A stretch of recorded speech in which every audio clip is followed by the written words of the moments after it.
Biasanya mulai aktivitas Rasulullah SAW dari sepertiga malam. Yang pertama dilakukan Rasulullah Muhammad SAW apabila bangun tidur, dan beliau ini tidur matanya dan hatinya tidak pernah tidur, karena beliau senantiasa berzikir kepada Allah, memuji Allah. Dan Rasulullah SAW apabila bangun tidur, Alhamdulillahilladzi afani fi jasadi wa radda alayya ruhi wa adhina li bidzikri. Segala puji bagi Allah yang memberikan kesehatan dalam tubuh saya dan mengembalikan roh saya dan mengizinkan saya untuk berzikir mengingat Allah kembali. Rasulullah SAW sesudah bangun tidur untuk salat malam, beliau mengusap wajahnya, menghilangkan bekas tidurnya. Kemudian beliau berdoa. Selepas berdoa, beliau mengambil wudu lalu menggunakan siwak. Karena salah satu sunnah adalah menggunakan siwak khususnya bangun tidur. Karena perubahan bau mulut kita, maka disunnahkan menggunakan siwak. Kemudian Rasulullah mendirikan salat malam. Beliau SAW salat malam sehingga kakinya bengkak SAW. Sampai istri beliau dan keluarganya sayang sama Nabi, kasihan sama beliau. Nabi terus mengerjakan salat malam sehingga kaki beliau bengkak. Ketika ditanya, ya Rasulullah, bukankah engkau telah diampuni dosa yang telah lama pun akan datang? Kata Nabi SAW, afala akunu abdan syakura. Bukankah aku ingin menjadi hamba Allah yang pandai bersyukur kepada Allah? Dan terus beliau berzikir, melaksanakan salat malam, istighfar, bermunajat, dan mentadaburi ciptaan langit dan bumi sehingga mendekati fajar. Kalau sudah mendekati waktu fajar, beliau kembali ke kasurnya lagi istirahat. Apabila beliau mendengarkan suara azan subuh yang dikumandangkan oleh Bilal bin Rabah, Nabi SAW bangun dari tidurnya dan membaca Asbahna wa asbahal mulku lillah. Sayyidah Aisyah radhiyallahu anha ditanya tentang salat malam. Kata beliau, Rasulullah ini matanya tidur tapi hatinya tidak. Rasulullah ini tidur di awal malam dan bangun di akhir malam, fayusalli thumma yarji'u ila firashi. Lalu bangun Nabi SAW sepertiga terakhir malam hari. Beliau SAW bangun melaksanakan salat malam, kemudian beliau kembali ke kasurnya lagi. Apabila azan sudah dikumandangkan, Nabi SAW bangkit dari tidurnya. Kalau ada perlu, Nabi SAW bangun untuk mandi. Wa illa tawadda'a wa kharaj. Kalau tidak, beliau SAW cuma hanya wudu lalu keluar melaksanakan salat. Apabila beliau SAW keluar dari rumahnya, beliau baca doa, Bismillah, tawakkaltu ala Allah, wala hawla wala quwata illa billah. Ya mungkin kita sering lupa. Kita memberi salam lalu kita keluar Bismillah, tawakkaltu ala Allah, wala hawla wala quwata illa billah. Dari Ummu Salamah radhiyallahu anha, istri Rasulullah, beliau mengatakan, kana idza kharaja min baitihi qala. Apabila Nabi SAW ingin keluar dari rumahnya, beliau membaca doa berikut ini. Bismillah, tawakkaltu ala Allah, Allahumma inni a'udzu bika an adilla aw udall, aw azilla aw uzal, aw adlima aw udlam, aw ajhal aw yujhala alai. Ini doa yang dibaca Rasulullah SAW ketika mau keluar dari rumah. Apabila Nabi SAW masuk masjid, Nabi SAW memerintahkan Bilal untuk mengumandangkan salat, untuk iqamat. Kemudian Nabi SAW meluruskan saf para sahabatnya. Nabi ketika jadi imam, beliau menghadap kepada sahabat, lalu beliau merapikan saf sampai kadang-kadang berjalan ke arah kanan, terus berjalan ke kiri, merapikan saf. Alhamdulillah sekarang saf kita kalau lagi sholat berantakan, ada yang di depan, ada yang di belakang. Di rakaat pertama rapi, rakaat kedua ada yang maju, ada yang mundur, ada yang jauh, ada yang nempel, ada yang begitu. Maka Nabi SAW memperhatikan. Kenapa? Kata Nabi, kalau kalian berantakan saf, hati kalian ikut berantakan. Maka itu saf itu apa? Meluruskan saf, merapikan saf. Maka setiap kali imam maju, istaqimu, istau, i'tadilu, luruskan, rapatkan saf kalian gitu. Kemudian Rasulullah SAW salat subuh berjamaah sebagai imam. Sesudah melaksanakan salat subuh, beliau SAW selesai istighfar 3 kali lalu menghadap kepada sahabat. Man ra'a minkumul ru'yal laila. Siapa yang lihat tadi malam ada melihat mimpi. Kalau ada yang melihat mimpi, Nabi tafsirkan, Nabi jelaskan. Rasulullah SAW menjelaskan. Maka kalau siapapun melihat mimpi, kan mimpi itu ada tafsirnya. Dan mimpi itu dibagi 3. Mimpi itu ru'ya minallah, mimpi dari Allah, dan itu ada tafsirnya. Yang kedua, hulmu minasyaitan, mimpi atau bisikan dari syaitan, gangguan dari syaitan, tidak ada tafsirnya. Ketika kita mengalami tafsir atau mimpi buruk, bangun tidur, kita langsung buang ludah ke kiri 3 kali. 3. Kemudian ganti posisi tidur. Tadi tidur kanan, pindah ke kiri, dan seterusnya. Yang ketiga, dan jangan diceritakan mimpi buruk itu karena tidak akan terjadi insya Allah. Yang ketiga, bisikan dari syaitan, disebut bisikan dari hati kita, bisikan hati. Namanya hadithu nafs. Hadithu nafs itu bisikan dari hati.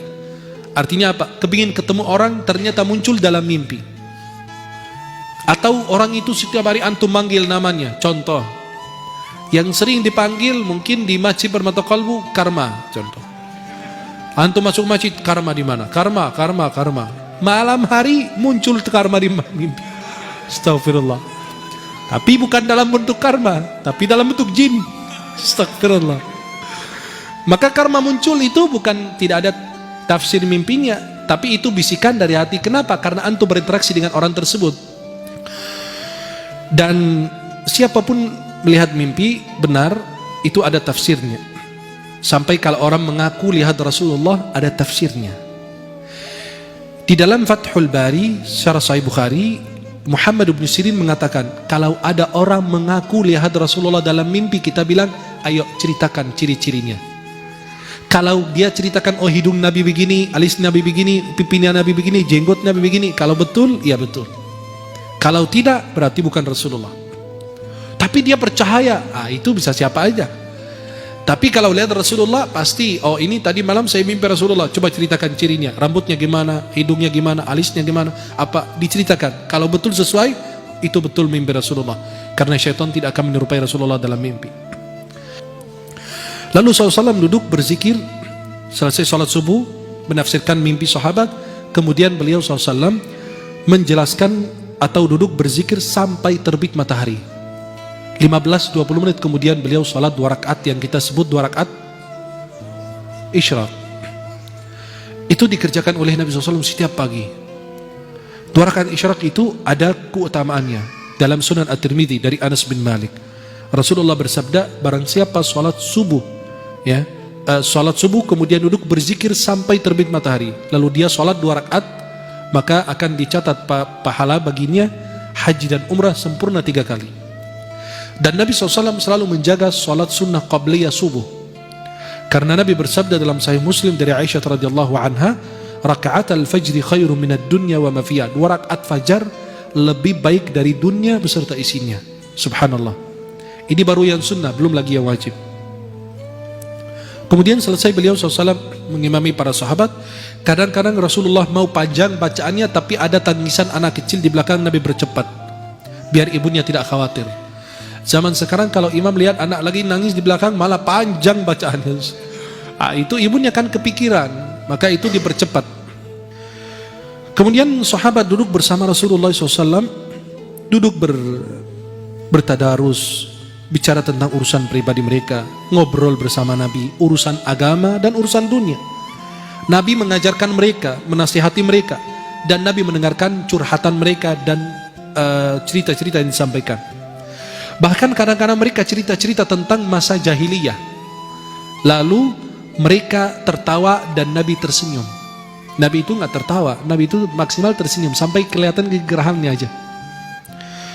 Kemudian Rasulullah sama sahabat cerita-cerita tentang masa jahiliyah. Tuh ingat dulu kalian punya Tuhan dari ajwa, dari kurma.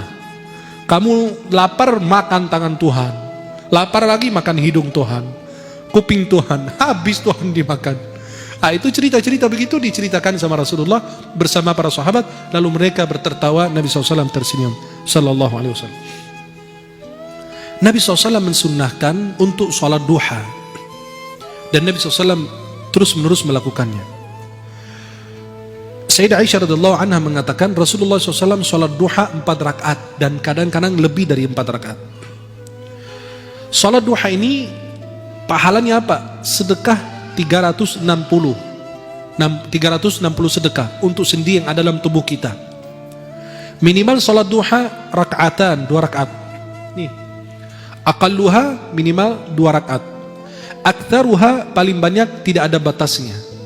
Tapi ulama mengatakan bahwa sholat duha itu ada 3 pendapat jumlah rakaat.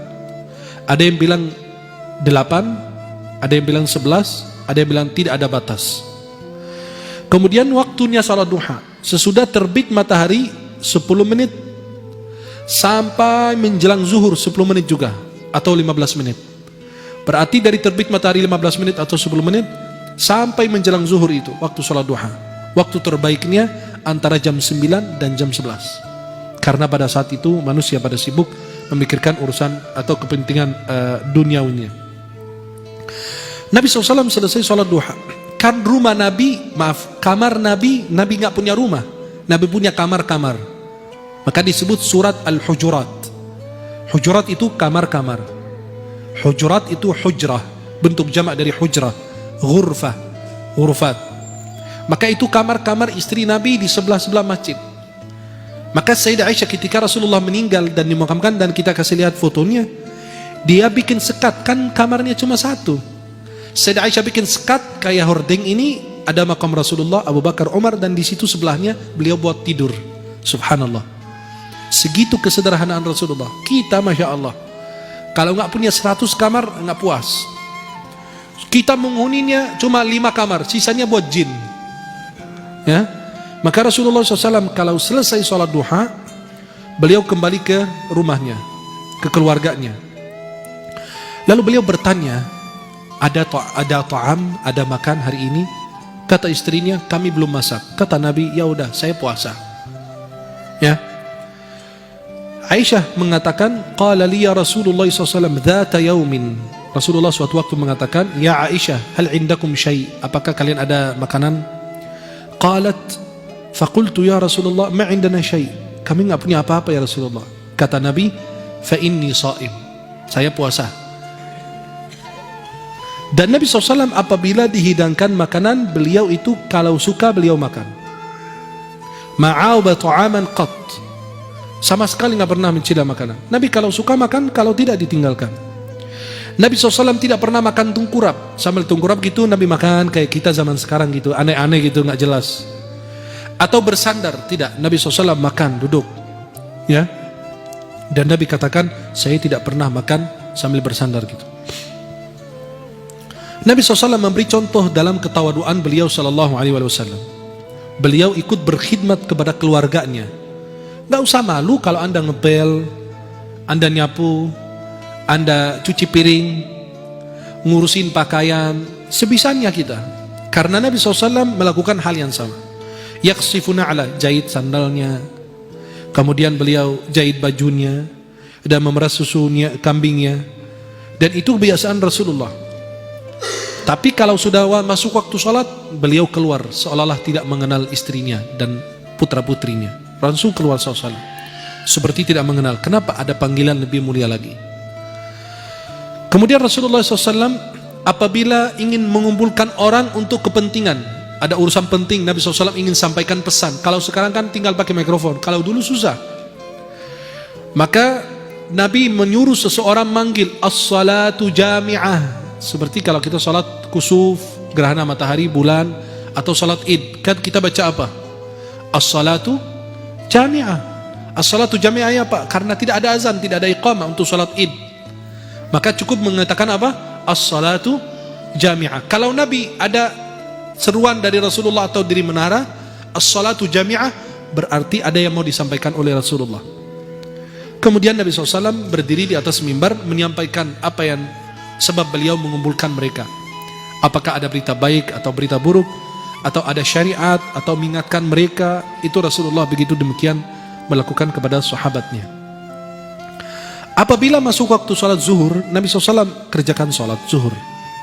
Dan beliau biasa rakaat pertama agak panjang, rakaat kedua dan ketiga dan keempat lebih pendek dibanding rakaat pertama, biar orang bisa ikut sholat berjamaah dari awal takbiratul ihram atau rakaat pertama, biar tidak ketinggalan. Tapi alhamdulillah kita 23 rakaat 7 menit. Rasulullah SAW kana yutawwilu fi ar-rak'ati al-ula min salati adh-dhuhr wa yuqassiru fi ats-tsaniyah.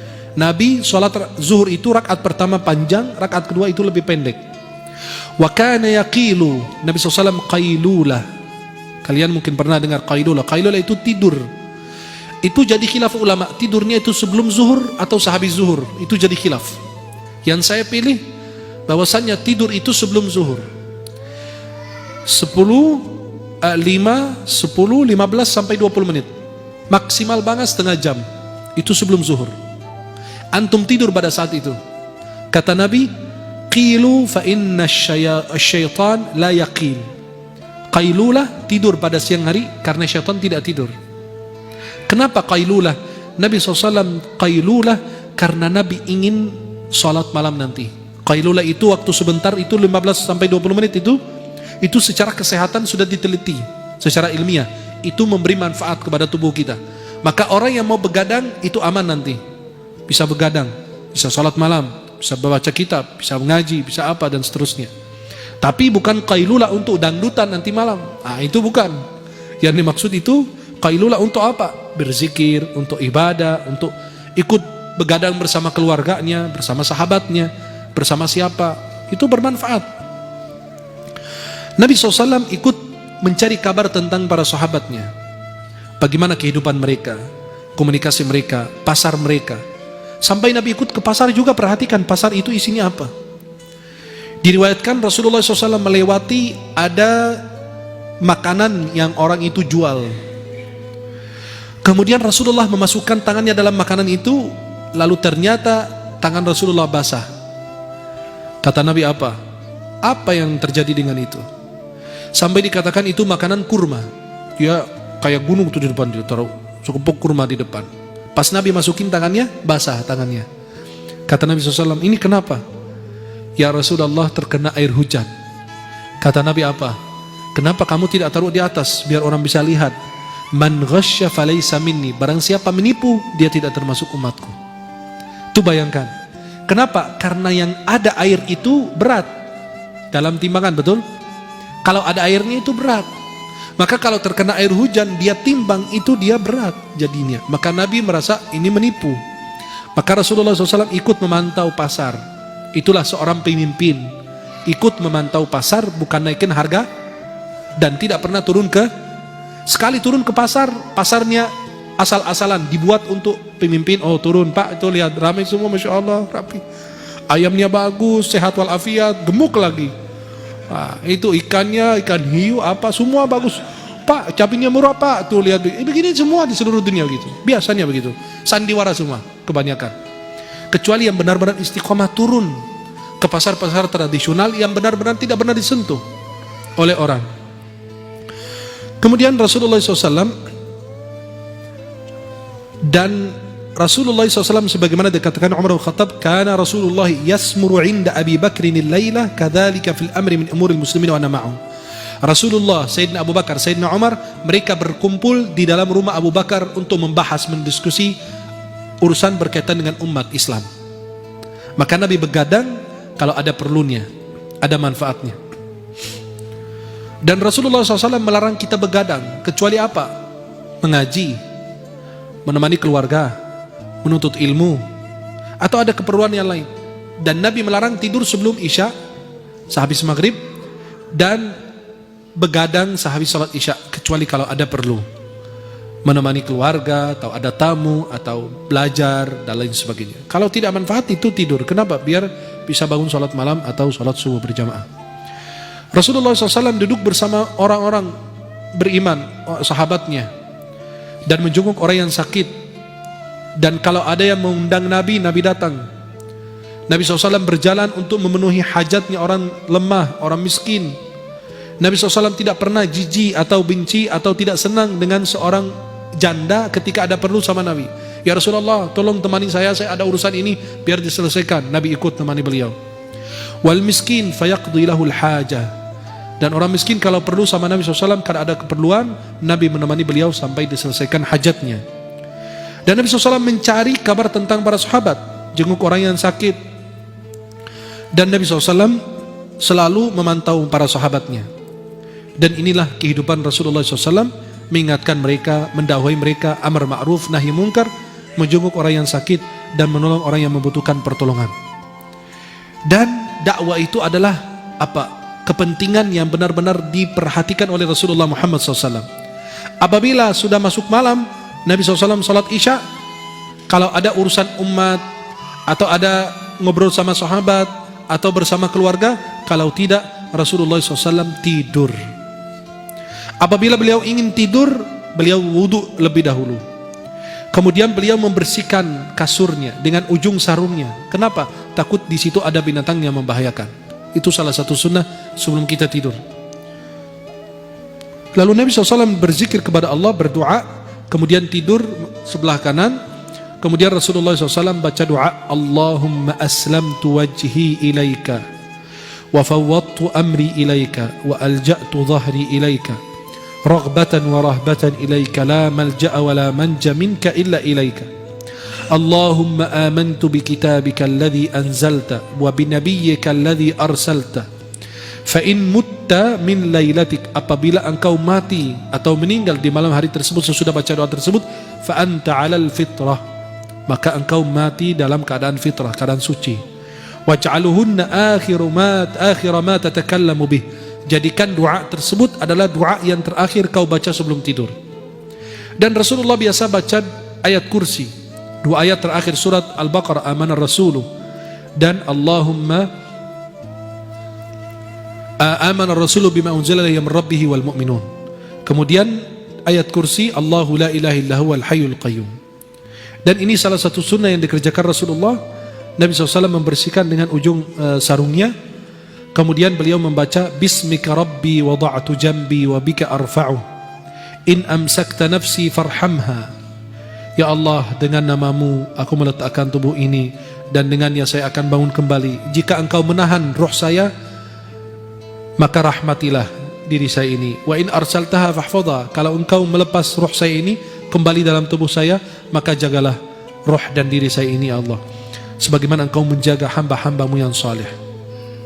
Kemudian inilah kehidupan Rasulullah SAW setiap hari, kecuali kalau ada keperluan, ada perang atau ada apa, kegiatan yang berbeda dengan apa yang kita sudah ceritakan. Maka kehidupan Rasulullah SAW lillahi ta'ala, qul inna salati wa nusuki wa mahyaya wa mamati lillahi rabbil alamin.